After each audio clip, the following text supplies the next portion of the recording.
Hi, welcome to ONANYC. Welcome to the Carter Institute. Welcome to our panel this evening on Hyperlocal in Your Hood.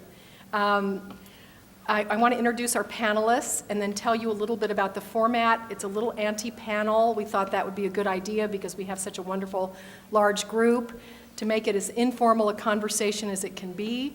So what I'd like to do, and also one of our guests has to leave by 7, so he's not being rude, he's just going to have to take off, and we're going to let you just slip into the sunset or whatever's needed. So let me introduce everyone, and then what I'd like to do is spend about 15 minutes on 3 different big issue topics, throw out some ideas, maybe a couple of bombs, and see if we can't get a really good discussion going. And whoever, I left pencil and paper, how quaint, in case there's a thread you want to pick up on and just keep a note on as we start to think about it. So first, let me introduce our panelists. To my left is Led Black, who's one of the founders and the editor-in-chief of the Uptown Collective. This is a hyperlocal arts, news, and community site that serves northern Manhattan neighborhoods, Washington Heights and Inwood. Jeff Yang, who's down at the other end. Jeff, hold up your hand. He's the marketing and community director of a new blog called Our Chinatown, which has been set up by the AAJA, newly launched, bilingual, community-based, and serving Chinatown and the Chinese American community. Marianne Giordano, my colleague, my partner in crime at the local East Village, but she has many other hats. As part of the Metro Force at the New York Times, and is now embarked on a new local startup for the Times.com that maybe she may not tell us about. Kelly Varela, deputy editor of City Limits. Leila de Kretzer, did I say it right, Leila? Yes, Kretzer, who's the editorial director and publisher of DNA Info. And Warren Webster, the president of Patch. So welcome to all of you. We thank you very, very much for being here. So let me just try 3 areas that we might look at. I think they're self-evident.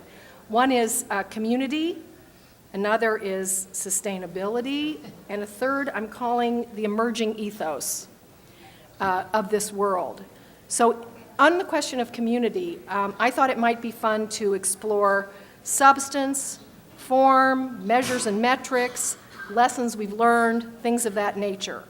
One question, what is common and what is distinct about location-based or subject-specific community, or different kind of community organized blogs? Here at NYU, our colleagues in the Science, Health, and Environmental program do a blog called Science Line. It represents about 80% of the traffic on the NYU journalism site. It is so heavily trafficked. And he and I, constantly have this discussion about a geographically based community blog over against a subject area blog.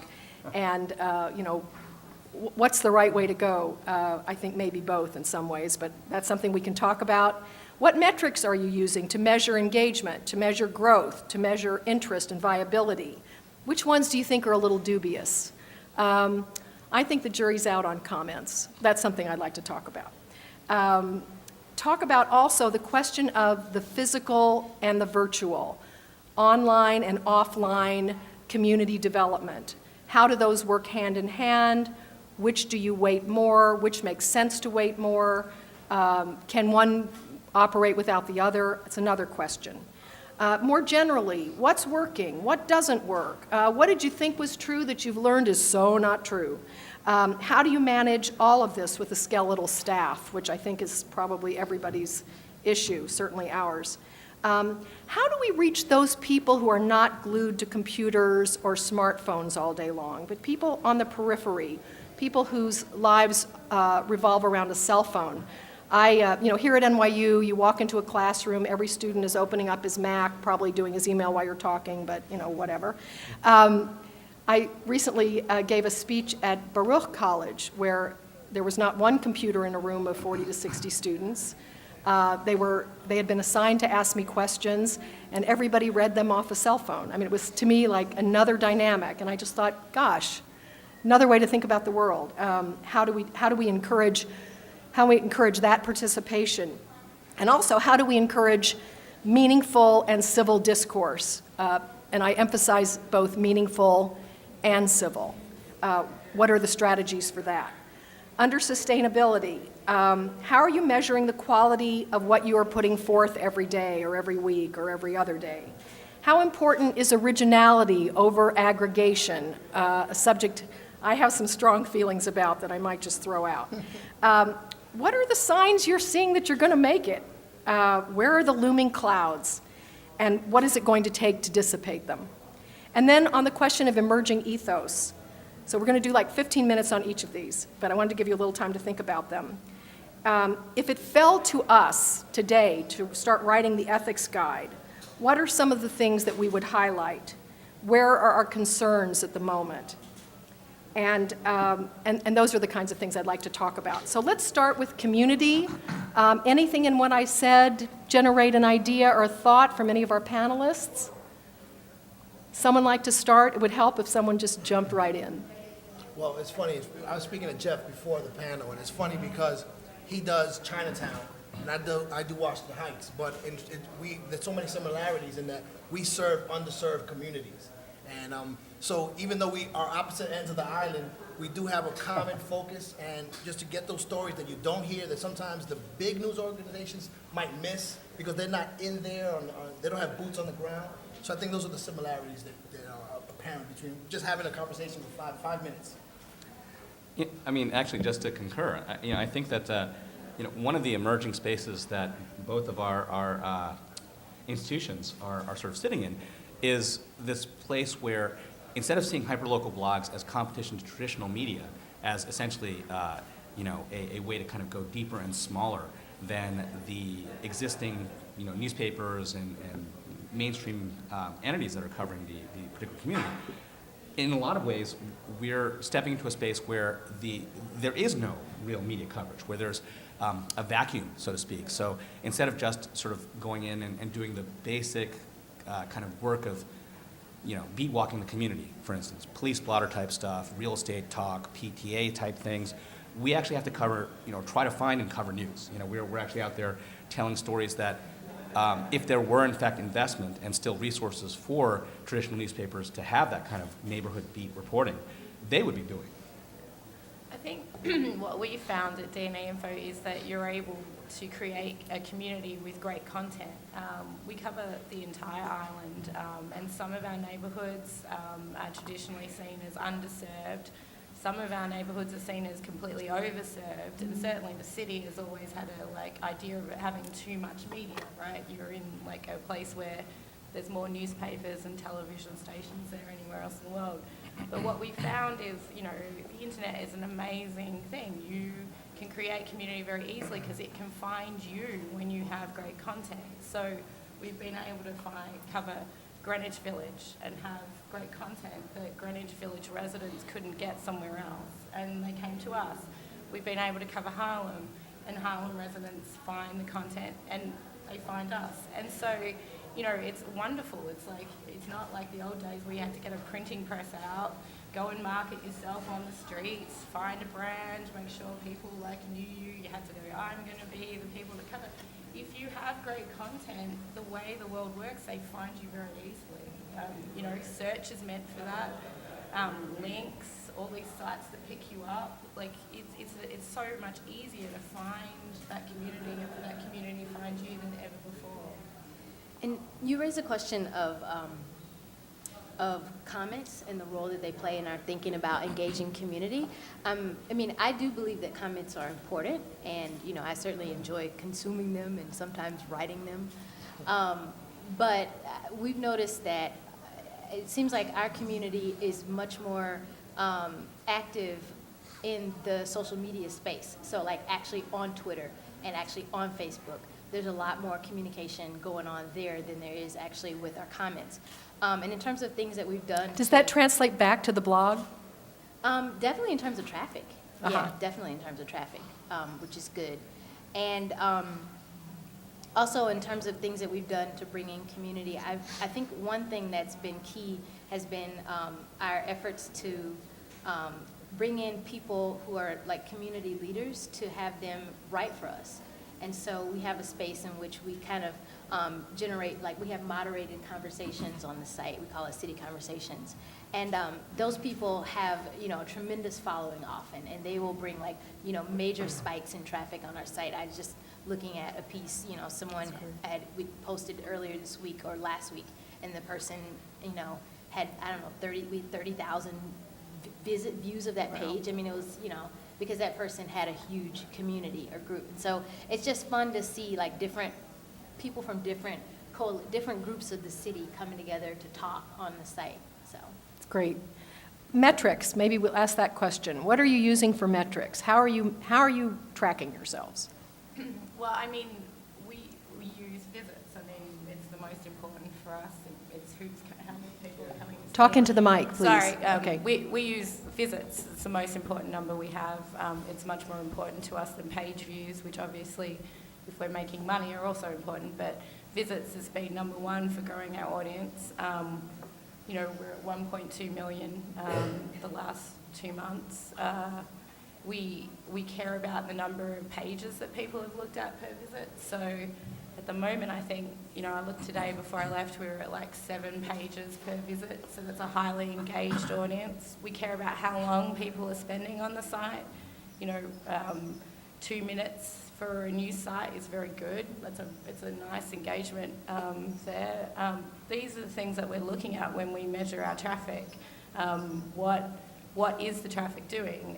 What stories are they going to? Are they going and visiting our neighbourhood homepages, which means, they may have discovered us because a fire was burning in a building next door, but they saw we covered the fire burning in the building next door, and then they were like, oh, what is this place? Oh, I can find out everything I need to know about my neighbourhood, and then they're coming back to that neighbourhood page constantly. That's the way we're looking at how engaged our audience is. How about others? Well, I would say at Patch, we have over 800 sites, and they're all different size communities. And instead of looking at visits or unique visitors in the aggregate, the way we measure our success is if a town is on average 27,000 population and we can get 50% or more of those people on the site regularly, that's considered a benchmark of success for us. So it really is UVs, but not just any UVs. We don't want to point a lot of people to Patch through search or other places that aren't really interested in the community that we're covering. It's qualified UVs from the community. And then we look at what they do on the site. We look at the actions that they take. We're not so concerned about page views. Page views, in some cases, can be considered sort of the enemy of user experience when you're making people go through too many pages to find what they need. So we actually try to, in some cases, limit the number of page views that you need to go through to get a good experience on Patch. But we're really interested in them taking action on the site, so commenting or uploading a photo or uploading a video, or very soon we're adding a blogging platform to the Patch platform where people in the community can come blog on Patch. Can you tell us more about that? Because that was just announced yesterday, right? It was, yeah, that's big news for us. So one of the great things about... You're going to hear it here. Yeah, one of the greatest things about our parent company, AOL, merging with the Huffington Post is that we have access to some of the world's greatest experts on building a big, very successful, very social blog, and all the things that it took and takes to get there. So we're very quickly leveraging that talent to apply it on Patch and figure out, all right, we've got professional journalism on Patch. We're going to continue to grow and build that in many ways. We've got a lot of information and commercial things on Patch. We also want to have everyone in the community have a voice if they want it, whether it's the mayor or the head of the school board or anyone else. If they have something to share, we want Patch to be the platform for them to do that. And we think that's going to open up a whole other world of sort of engagement and building of community on the sites. Others, Marianne? Well, just to get back to the question of metrics, I'm going to say a very mainstream media thing here, that I think that Heaven forfend. What? the thing that I think, cherish more than anything, and I see, is quality. That is when we know we've done good work, when we know we've broken a story that maybe other people haven't gotten, or we've done a better job when we've really covered a meeting and really gotten to the underbelly of what's going on in that community. And we know we've done a better job of telling anybody than any other media there. I think that's you can look at all the numbers in the world you want, but what really gives you satisfaction is knowing that you did good work. And I see Ned Burke there runs Sheepshead Bites, and I saw your email today, even though I was off, Ned had another good story that he's sending out. And I know there's a feeling of pride there, but there's also a feeling of accomplishment, which is why we are in these communities, to cover the stories that nobody else is covering. But they're not separate. I mean, what we've really found is the best stories that we do. That's true. The quality journalism, the stories where we're telling you something that you wouldn't have known if we didn't do these stories are the best performing stories. Like, it's not like, we're putting up cheap pictures of people in skimpy clothing to get the traffic. The way it works is you cover the community very well and your traffic increases. I mean, the great thing for us has been our search traffic hasn't been lifted through looking at Google keywords and that way. It's because we cover people that people in the community are interested in finding out about, and they're off looking for information on them. So it's been so rewarding to know that good journalism turns out to give you good metrics, and you can kind of build something from that. How about physical virtual, unless there's another comment about that just has to get made? Go ahead. Actually, it's sort of tied, I suppose. I mean, Okay. I think that is really one of the very rewarding things, as you note. It's instead of it being about search engine optimization or trying to get sort of volume, it's really about providing a service. And I think that by and large, the notion of news as a service, especially within certain communities that are isolated, is particularly important. One of the things we ended up doing, in fact, before we even launched, and we've only been around for a couple months, so metrics are still one of those things that we're looking to figure out, is we actually built a stakeholder advisory board comprised of the heads of all of the leading sort of civic, service, arts, cultural, professional organizations in the area, as well as people who are based in the mainstream media, that Chinatown, ethnic media, to come together and not just provide us with a resource we could draw from, for stories, among other things, and story ideas, but also to provide us with an ongoing kind of guideline, if you will, guide rope around where we were going, whether or not we were in touch with the key, sort of topical needs of this particular community. And what we're doing is actually on a monthly basis, we're, for the first 6 months, each month is going to have a theme. And we're having a combination town hall, advisory board meeting, and sort of open house, if you will, We've based on that theme. actually done something different but similar, and actually it happened almost organically as a thank you dinner. We're 6.5 months old now, as I keep saying, don't smack the baby, don't smack the baby. We wanted to say thank you at around Christmas time to everyone who had participated. We'd had over 50 community contributors by that point of various kinds. And so we just offered a dinner that actually my husband, who's here, cooked. It was very sweet. And we planned it from 6 to 8, and then we had Butter Lane cupcakes and sort of asked for comments. Several of us made remarks, and then no one would leave till 11 o'clock, using words like "our" and demanding that we form a council, which we've done. And so it was very organic, but came out of those who are actually participating in the blog, which we think is pretty great. And now we're about ready for our 3rd meeting. It's been a wonderful thing. Others have tried strategies like this. This sort of moves us into some of those questions of what works and what doesn't. And also, I'd like to raise the question of how we reach people who aren't sitting in front of a computer all the time. If you're serving a community, you have to serve those parts too. Those are 2 questions, and then we'll maybe move on to the next topic and maybe leave some time for people to ask questions before one of our guests has to leave in that part, and then we can go back to another piece. Go ahead. I was just going to say that in terms of, reaching people who aren't glued to their computers all the time, I mean, I think that goes to the heart of the question of who we actually cover.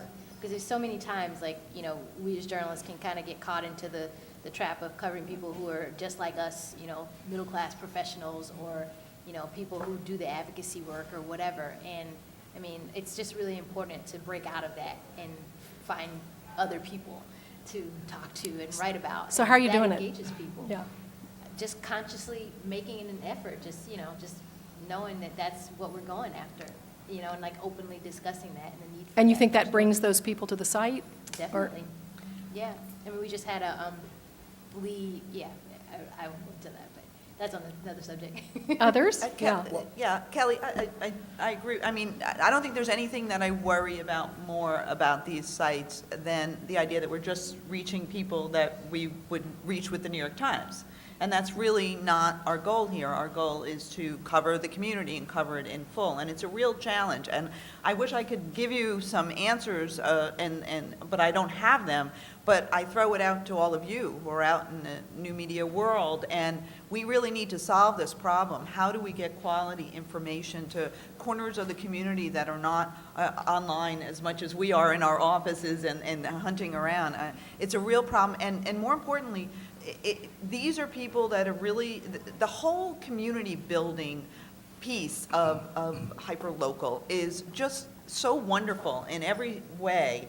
And it's so dynamic, and there's so many ways in which you can have everything from cupcakes to, town halls and everything in between. But if we're not reaching a big part of the community, then we're not building community. We're just. I mean, I think the answer to how do you cover communities well is hire professional journalists.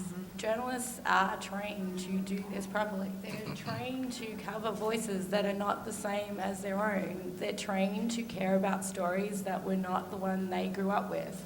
You pay professional journalists to go out into a neighborhood and they cover that neighborhood as if it was Iraq or Afghanistan or wherever else it seems to be profitable to send journalists. But that has been like our way of making sure that these stories are there. You don't get to cover Harlem or Washington Heights if you just cover middle-class people. It's crazy. You don't get to cover Chinatown or the Lower East Side that way. This is an amazing city. It's got all different people. So you hire professional journalists. You make sure they're actually qualified to do the job of covering stories that are different. So that's a perfect segue into sustainability. How do you afford to hire those journalists? I think we all agree that's a great way to go. How do you sustain that? How do you afford it? How do you sustain it?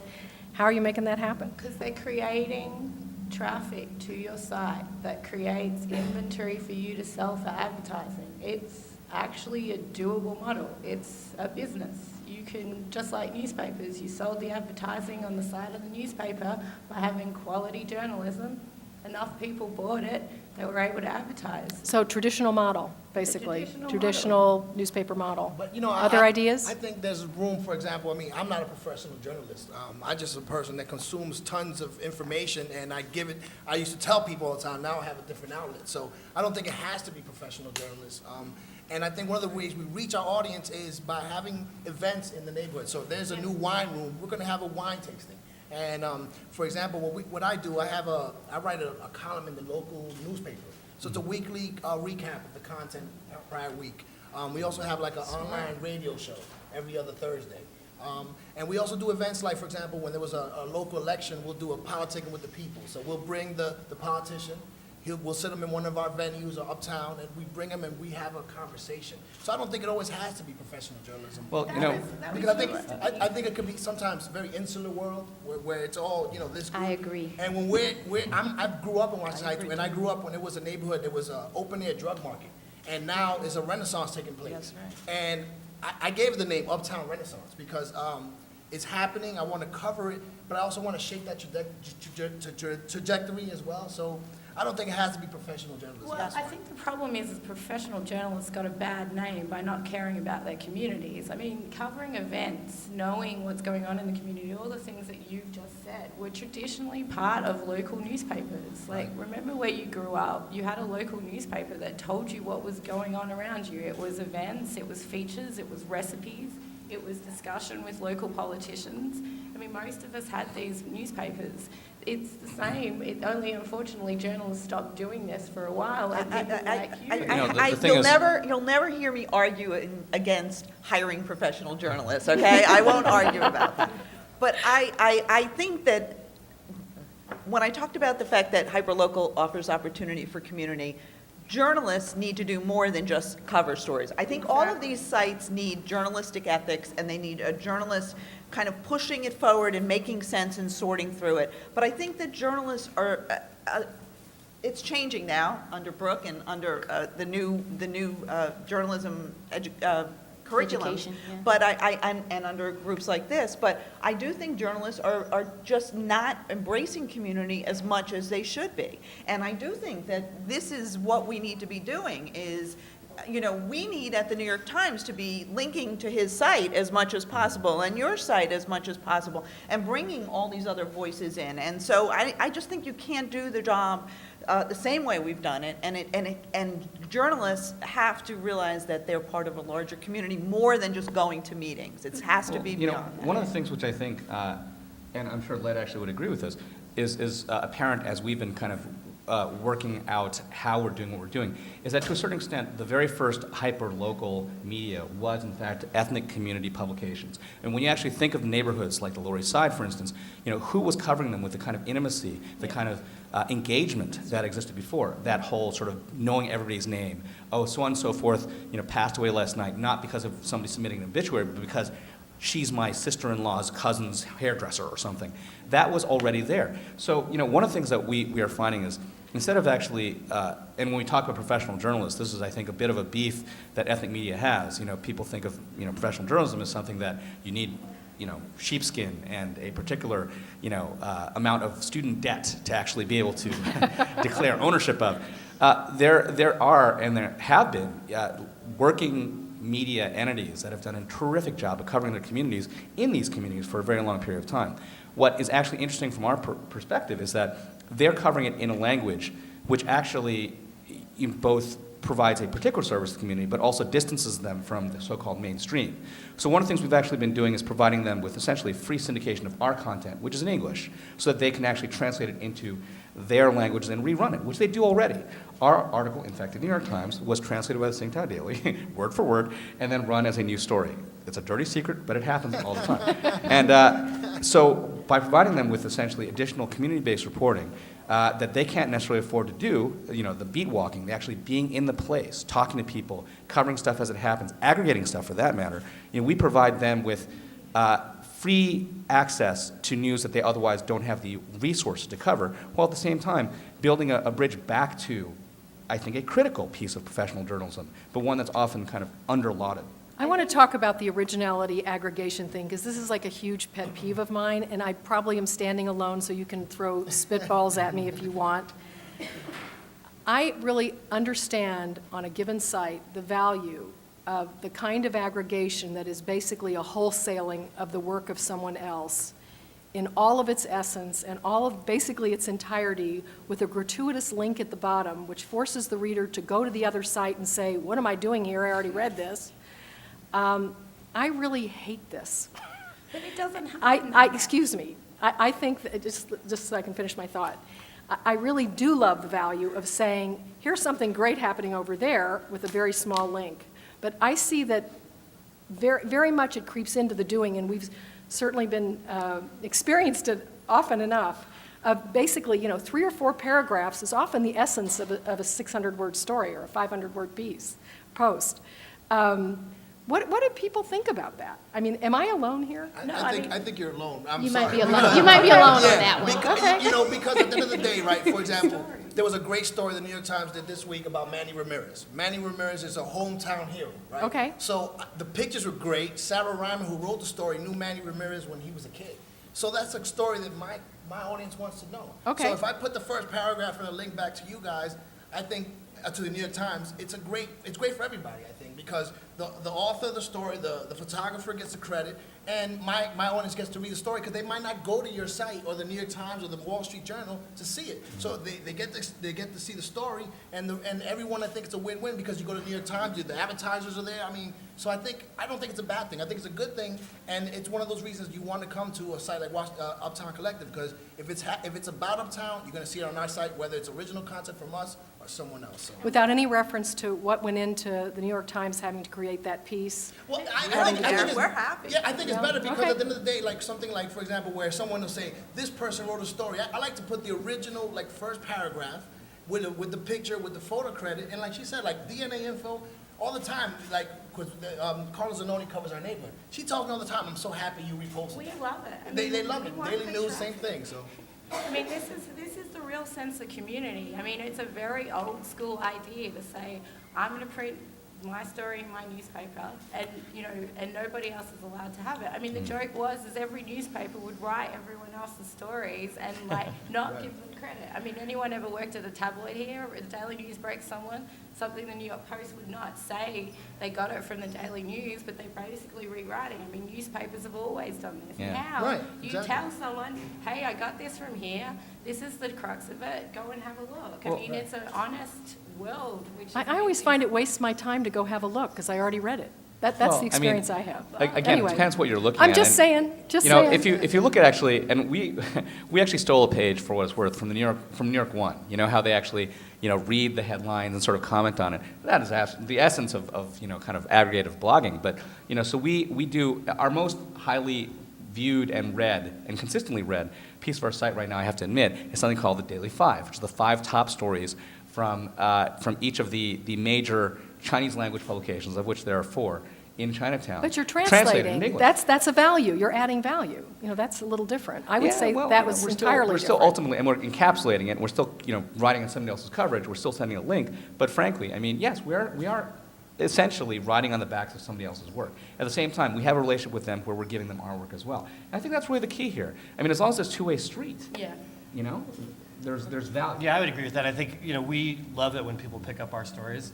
And, as just, I think it's a little bit, if they're showing the entire story, we don't like that. Yeah, If that's what it's- I'm talking about. Yeah, and, I don't see that too much, but, We see But that. if it's a link. I give some validity to what you're saying. I do think it's wrong to completely take someone's story and just print that wholesale. But it's rare that I see that. It's just not something that I'm encountering as I go along. And it's the web, and there's trade-offs. There's a number of virtues to being able to exchange information this way. And also think about it. You mentioned his paper taking, his website taking a story from the Times.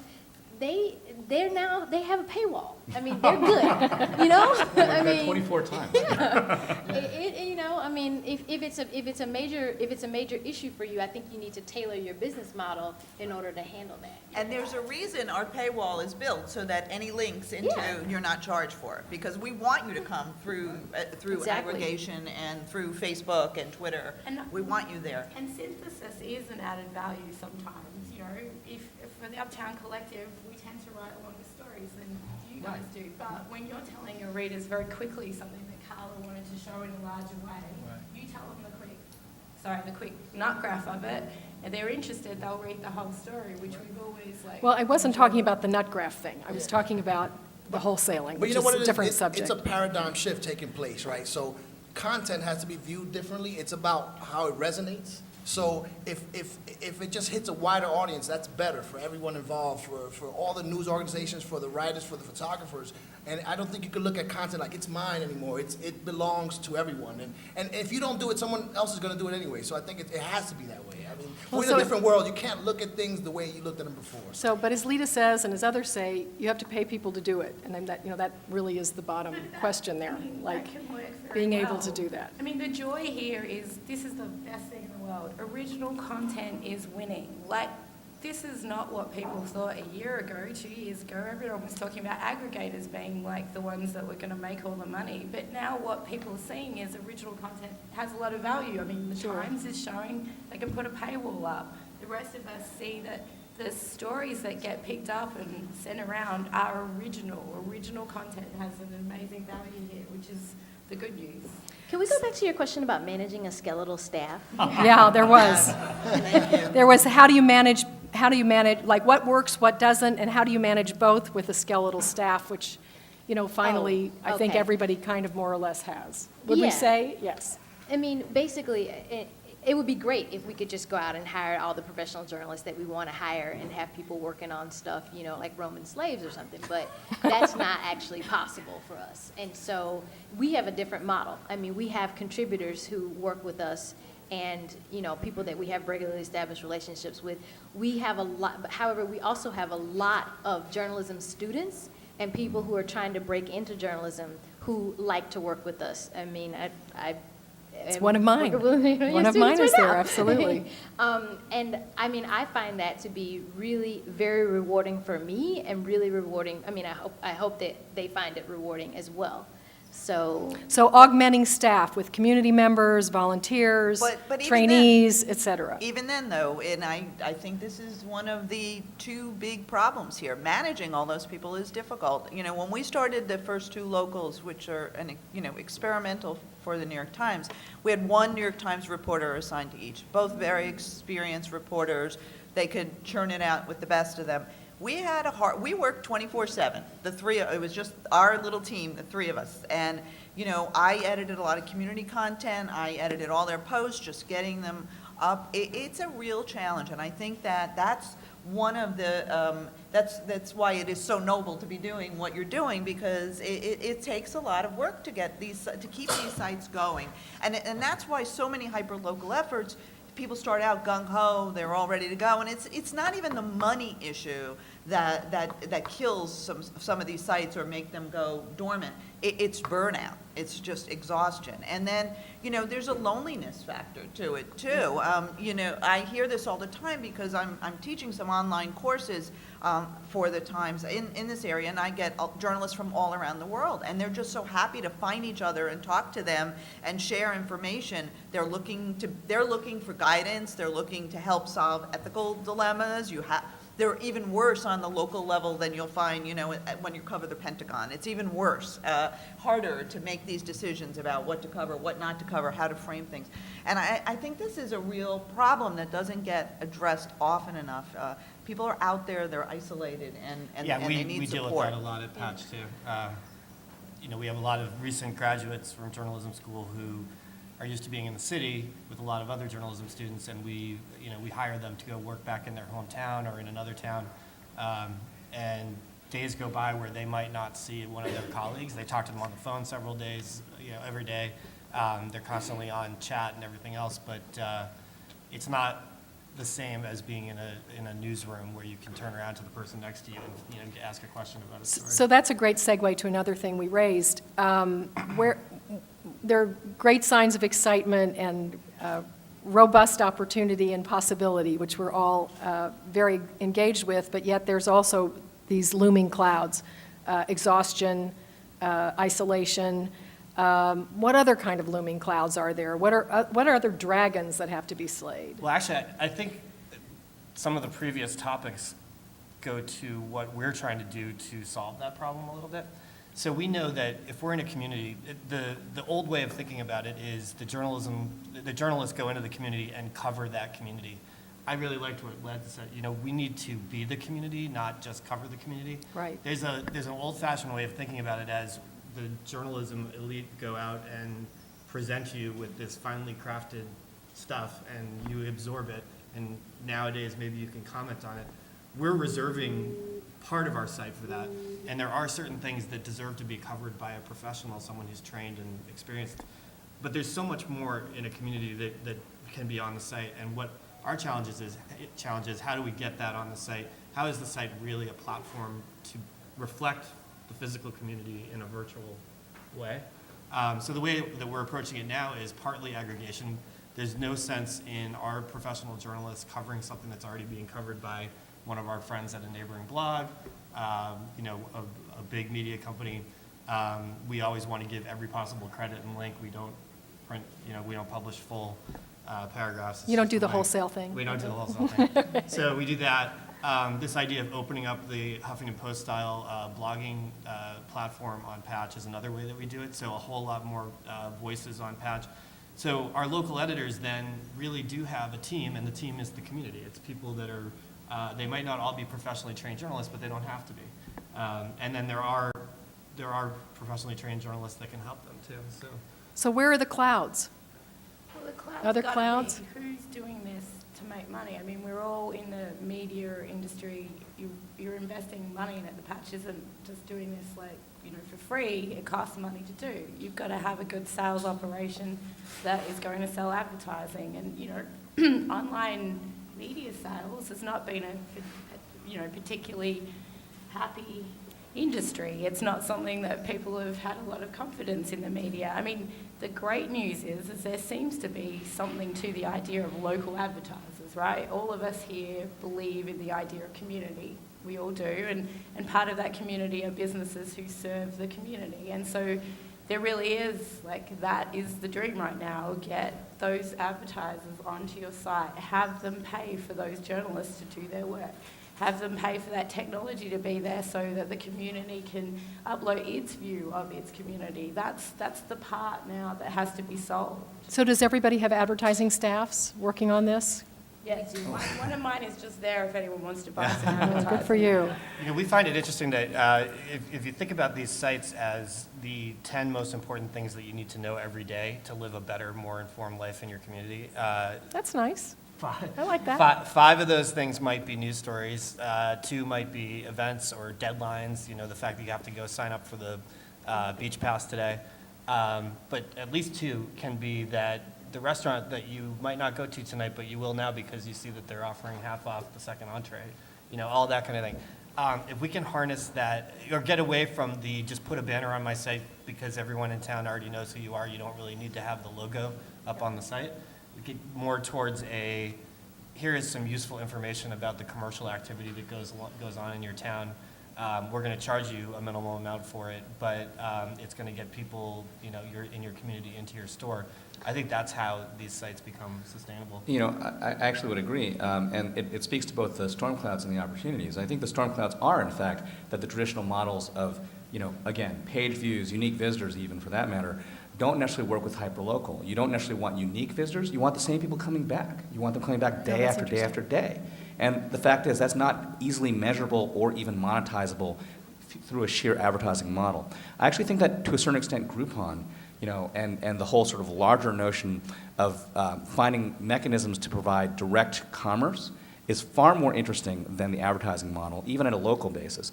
And on our side, and you know, you're going to hate me for this, but I was telling Led that we actually are turning away advertising. We have had people approach us with fairly lucrative opportunities, at least for our small operation, but we don't want to take that advertising. I mean, for what it's worth, Atlantic City casinos, it's all right. We can, you know, we can hold off for that for now.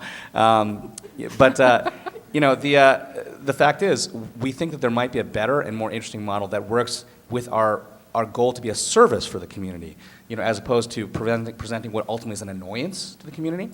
And one of the things we're doing is one of our stakeholder representatives is the Chinatown Partnership, which actually is, you know, kind of quasi-municipal tourism organization. We're actually talking about working with them to create an online and offline directory, you know, essentially a tourist map of Chinatown, with kind of tie-ins to, again, local deals. Another of the organizations is a local development organization that works with Chinatown merchants that might be able to provide an infrastructure similar to, again, not Groupon per se, but, you know, a focus on providing traffic to retail establishments themselves, as well as opportunities to people who are reading this. So Jeff, how many are you involved in this project? We have, right now, our total team is about 8 people, you know, at least on staff. But All paid? Again, I'm sorry? All paid staff? Paid something. We don't have a skeleton. We have bones. We don't have a skeleton. But, you know, it's one of the things that helps is that the people who are involved right now anyway are all doing it out of passion because we all have stakeholder, you know, relationships with Chinatown ourselves. Sure. We worked there, grew up there, we have other relationships. So it's not quite the same situation. I think it's much more close to what Led is dealing with. It's more like, you know, trying to come back and breathe life into a community that needs it. So there's the ethos question. If we were building the ethics guide or establishing what the great ethos of hyperlocal in your hood is all about, what would be some of our slogans? What would be some of our adages? What are some of the ways we would talk about who we intend to be in this space? Can I just add something to Jeff's real quick? Absolutely. I'm sorry, I can't contain myself. Go it's ahead, interesting ruin you my brought up segue. Groupon. That's fine, I'll yes. be really quick. So, you know, it's really fascinating. Patch is a little bit of a different business model than most of the other sites represented up here. We realized early on we had to go big nationwide to make our business model work, and it's working, in part because of the same reason your sites are working, because we're local and we're reflecting the community, but also because we have the scale to open up a whole bunch of other business opportunities. If I were not doing what I'm doing and I was running my own site in my hometown, which I would love to do, you know, somebody needs to band all these sites together from a commercial perspective And you can beat Groupon, because Groupon is banging down the doors of publishers who can reach into these little communities, and they don't have that access. If I get a Groupon, it's from somewhere very far away from where I live. It just doesn't make sense. I wouldn't go for it. But if somebody, They and can't maybe even read it's the NYU, menus in my town. yeah, maybe it's NYU, maybe it's whoever, but somebody should really think about how to create a coalition of hyperlocal blogs that could then compete and make everyone successful. I think that'd be awesome. Sorry. No, don't be sorry, that was great. I wanted to circle back to something else that you said too. You were talking about clouds. This is not something that I necessarily see as a cloud, but I think it's something that I see as our biggest challenge, which is how do we make our journalism more serious and more hardcore? You know, how do we accomplish? Because I mean, our goal is to do more investigative journalism, and so that is what we perceive to be our primary challenge: is how do we get that done?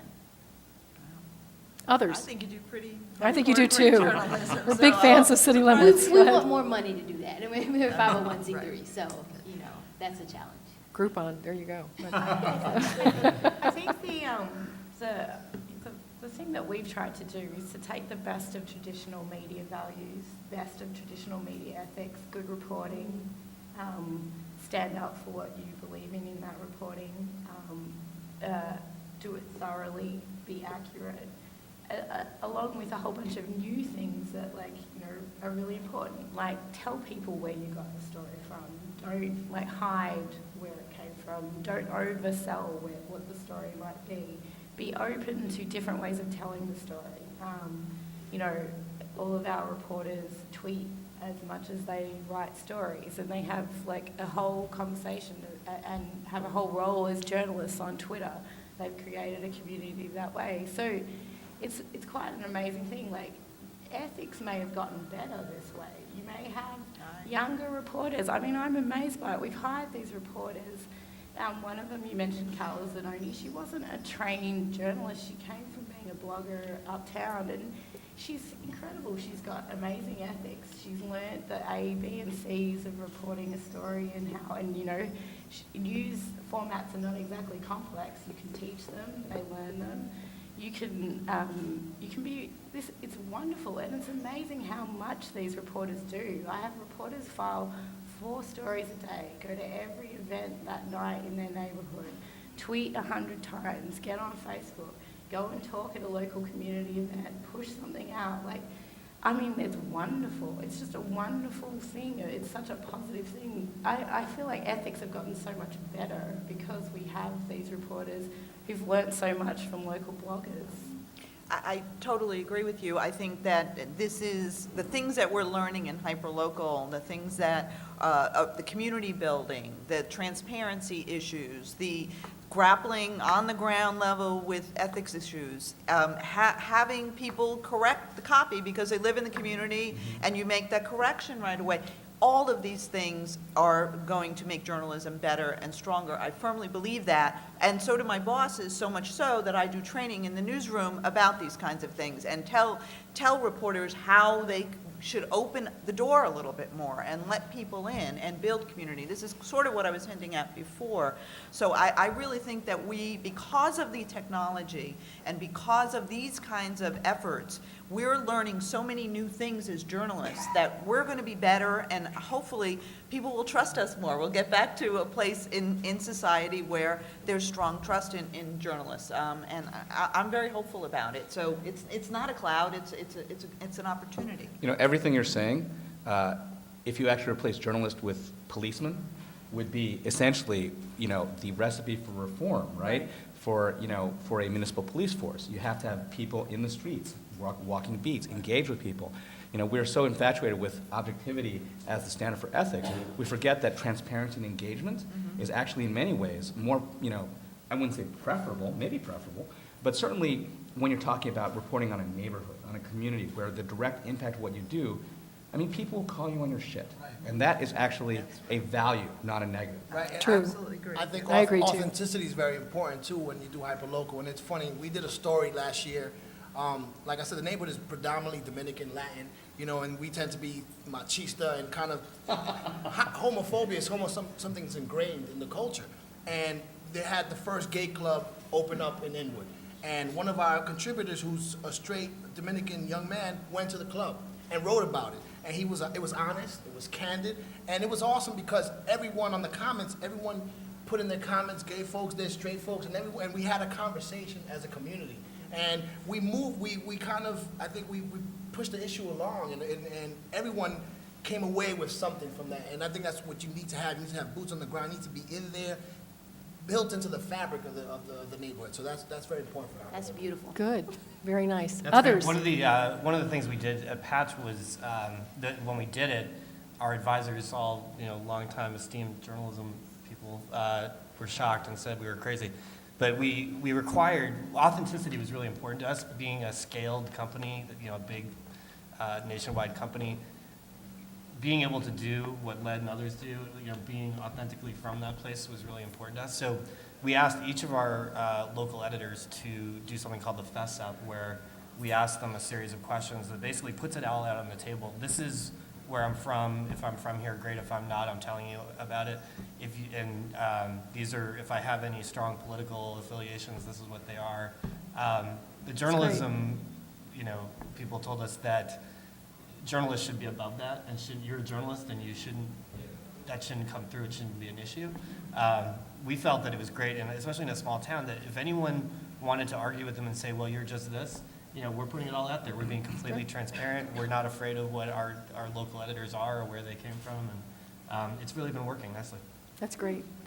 Any last comments before we open this up to the floor? Anything you're just dying to say that I didn't hit on? I'll say one last thing because I can't stop talking for a We finally got him going. Okay. So I just think this is really interesting because, as the internet has evolved, a lot of the platforms that had come out for a long time were all about, or people were worried that they were all about separating people from each other and from where they live and the personal interaction. And everything from Google, which is everything in the world, to Facebook, which is all about the people that you know in real life, but they could be spread all over the globe. Hyperlocal is the one thing, the one platform that is all about recreating the physical in a virtual way, which is why I love that you brought that up as a topic. So But we didn't address it. We should address it a little bit. That's why I yeah. wanted to say it. So, I think if we can build places that are not, they're cutting through the noise of the internet the way the internet has existed to this day, and are all about, these are the people that you live around, and you share a lot of common interests because you live next to each other, a lot of common issues and concerns and questions, and just where, should you drive down Maple Street today because there's a pothole, maybe you should take another route. It's all fascinating information, and people want to be more connected to the place that they live because I think technology and the internet has kind of driven us apart in a way. So I think what we're doing here is not just good for journalism, good for exposing great, all the issues in politics and making voting decisions and all that important stuff. That's great that we're doing. It's also sort of great for humanity in that way. All right. And if I may add, I'm sorry, but I agree 100% because, like I said, Washington Heights was one thing in the late 80s and early 90s. And a lot of people still perceive it to be such, right? They still perceive it to be this open drug market, but it's not that. It's a place that is changing, it's evolving, and a lot of that change is a lot of Latin and Dominican people that are opening up new businesses. They're opening up the lounges, the wine bars. And sometimes from on the macro level, you might not see that. It's just gentrification or whatever, but it's not. It's some things, it's organic, it's grassroots, and I think that's one of the things that Hyperlocal does, what we try to do well, is to cover those stories. So. I think also people really want to get to know their neighbour again, like what you were just saying. People want to know who's living on the street. They feel they would like their kid to go to school with maybe some kids on the street. But, there is that push. I mean, so many friends of mine have moved into neighbourhoods and want to know who the people are. They want to build, they want to live there, they want the kids to go to school there. It's something, they want to know where to go for dinner. It's people are seeking that despite the access to the other side of the world that's so easy today. So I'm going to open this up. I don't see a mic, so I will repeat what you said for the live stream, so you'll be sure to be heard, and maybe if a mic shows up, that would be fantastic. This gentleman in the back with his hand up in the white hair.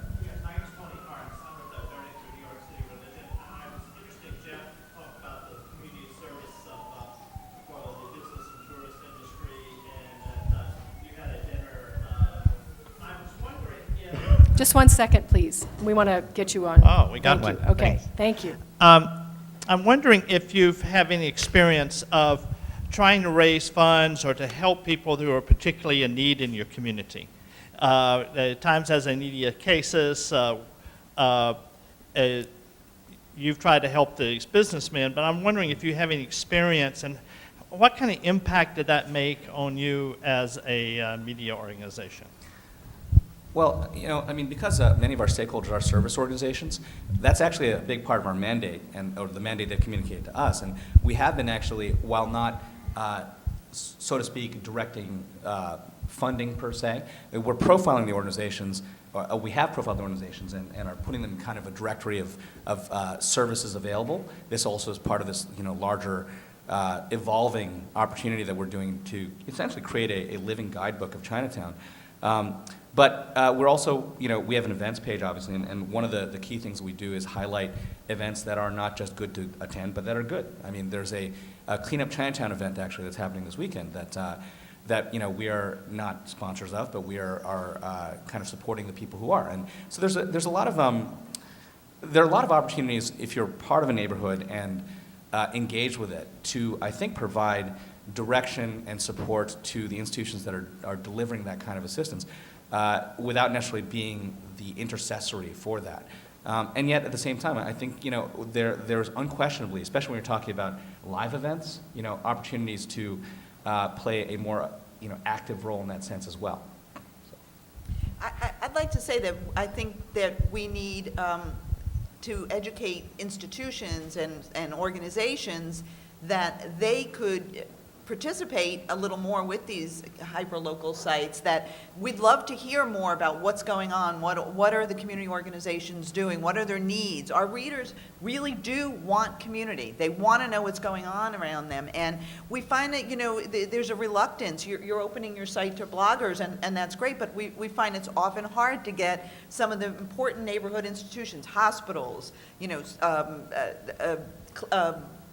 clinics, or anybody from those groups to tell us what's going on, and we've offered them the platform. Write for us out in Fort Greene, write for us, tell us what you want the neighborhood to know. And so I think that we can do a lot to spread that message too, and in a very good community building way.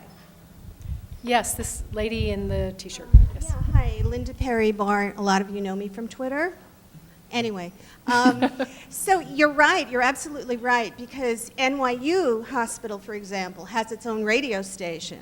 So clips from that, synopsis from that, and there are many others, dealing very well, with real health problems. How popular that book about cancer was, So there's that. I just want to go back to something I did, oh God, how many decades ago?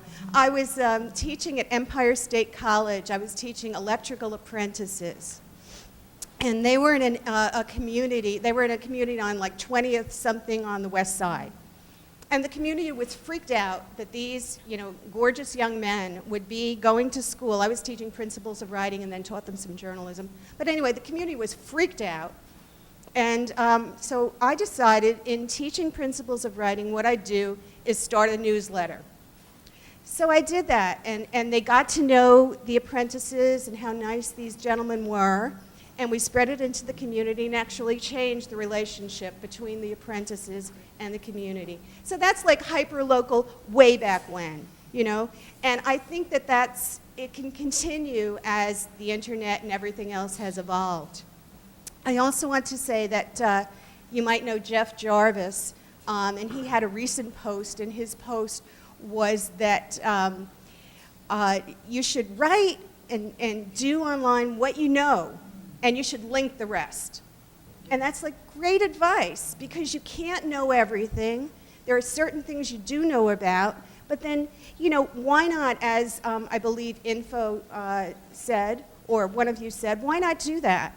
Just link and don't worry about it. Don't feel like you're giving credit. You're sharing, because the internet is a thing of sharing. Since you brought that up again, just the idea of aggregating, getting back to Brooks.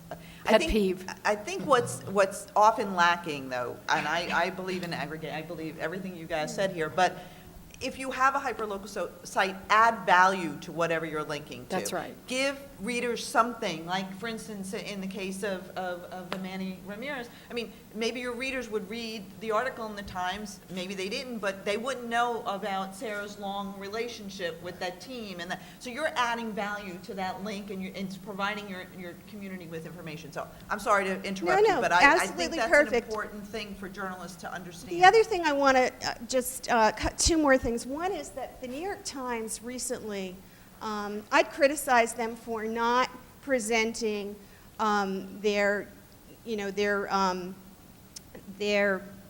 photos the video photos without the original language of the people who were speaking. And recently, what they did was they interviewed young Arab people, and they left the original languages on. And it was all about, the new Arab Spring, and you could feel what they were feeling. You could see their faces, you could hear their natural voices, there was translation. And I really feel it's important in the local communities to do the same thing, to do these, video, what should we call them? Video files of people in your actual communities and how they, I'm really good at these, kind of interviews on the street, these streeters, but they're beautiful. So more of the people from your communities on your site would be very good. And I'm almost done. I just want to ask you, sorry to do so many, but I want to ask you, what do you think of these local papers? Because they're very interesting in that they have stuff that New Yorkers are interested in, and how can you compete with them? They're free on the subways, and have any of you thought about this? Good question. And what are your feelings? Anyone have a response? See, we've just started a partnership with AM New York, where we're providing content to them for their free newspaper. I mean, we're a free website, so it works quite well. But there seems to me. You are great. Oh, thanks. Oh, well. Can you come see? My husband's here. Can you tell him that? Totally on,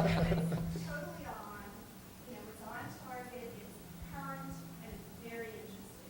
Well, thanks. And you often have it before anyone else, so you are involved. No, thanks so much. I mean, one of the things that we are trying to do is work with newspapers. I mean, we would like to work. Yeah, I agree. I think actually it shouldn't be seen as a competition. I think that there is room and necessity for both, entities. I mean, so long as there is not, internet on New York City subways, there's a room for AM New York. And, there's a different role, I think, that hyperlocal blogs play than these particular community publications. They're commensal in a lot of ways, more than competitive, I would argue. Again, it's different for us because most of ours are in another language, so there's a real direct complementarity there. But I think the same is true for, Downtown Express and AM New York and these other publications and hyperlocal blogs that serve the city. I mean, AM New York seems to be very modern, but I am curious to hear what Warren has to say about the local papers in the neighbourhoods where the patch is. Because one thing that I have found in the neighbourhoods is, some of the local papers are great, some are awful. I mean, they're full of articles that were only written for one generation, and let me tell you, there are not many of them left. Like, it's written for, and this is in Manhattan. There's very little coverage of, the things that people would be interested in their neighbourhood and going to. I mean, I'm curious what it's like in the places where the patch is. I mean, are you experiencing Sure, it? yeah, and for those who don't know, we're not very heavy in major cities. We're generally around and outside of major cities. We are in Brooklyn, we're in Queens, we're in LA, but so yeah, I think it's similar to the same, what Jeff was saying about Metro. We don't look at it as competition. We think that we do something different. The weekly newspaper in a small community is never going to be able to have. I'll just take an example from last week. The police chief called one of our editors at 5:00 p.m. and said, "There's a suspect on the loose. Can you put something on Patch and hopefully we'll find him." A Patch reader did turn him in, but it happened to be the actual the suspect saw his name on the site an hour later and went down to the police station and said, "Oh my God, what do you guys want?" So, so I love that story. But but that's something that can never happen in the weekly newspaper. So the weekly newspaper is going to do either a great or a poor job of some, more trend pieces, something long and drawn out about the recent legislature or whatever. And we're going to do some of that too. Our editors are charged with looking at what they do, not recreating it, not trying to be competitive with it, link to it if they have a website. And let's try to provide something valuable that doesn't exist. The whole reason we started this company is because the town that, my founder and I come from, we could not find what we wanted in the local newspaper. So there was a lot of information that just didn't exist, and it wasn't timely, and it wasn't on the devices that we wanted. So that's why we're there. But we're not trying to be something that's the same, just in a different format. We want to complement what's already there.